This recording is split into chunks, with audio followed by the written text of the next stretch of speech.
Food science and nutrition বিষয়ে BSc অনার্সের ভর্তি পরীক্ষার জন্য আবেদন চলবে সেপ্টেম্বরের ৩০ তারিখ পর্যন্ত। বিবিএ এবং BSc in computer science and engineering প্রোগ্রামে ভর্তি পরীক্ষার জন্য আবেদন চলবে অক্টোবরের ১৭ তারিখ পর্যন্ত। দুর্যোগ ব্যবস্থাপনা বিষয়ে মাস্টার্স প্রোগ্রামে ভর্তির আবেদন চলবে নভেম্বরের ২৩ তারিখ পর্যন্ত।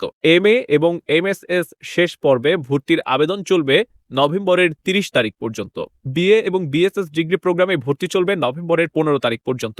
তবে বিলম্ব ফি দিয়ে নভেম্বরের ৩০ তারিখ পর্যন্ত ভর্তি হওয়া যাবে। এছাড়াও প্রবাসীদের জন্য এই প্রোগ্রামে ভর্তির আবেদন চলবে সেপ্টেম্বরের ৩০ তারিখ পর্যন্ত। এমবিএ প্রোগ্রামে ভর্তির জন্য আবেদন চলবে অক্টোবরের ১৫ তারিখ পর্যন্ত। Master of disability management and rehabilitation প্রোগ্রামে ভর্তির আবেদন চলবে নভেম্বরের ৪ তারিখ পর্যন্ত। মাস্টার অব পাবলিক হেলথ প্রোগ্রামের ভর্তি পরীক্ষার জন্য আবেদন চলবে অক্টোবরের ১০ তারিখ পর্যন্ত। প্রবাসীদের জন্য এসএসসি এইচএসসি প্রোগ্রামে ভর্তির আবেদন চলবে নভেম্বরের ১৬ তারিখ পর্যন্ত।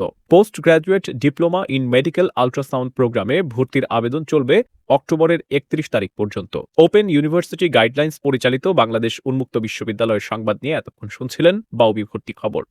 বিস্তারিত জানতে এবং এ ধরনের সংবাদ আগামীতে পেতে ফলো করুন ওপেন ইউনিভার্সিটি গাইডলাইন্স পেজটি।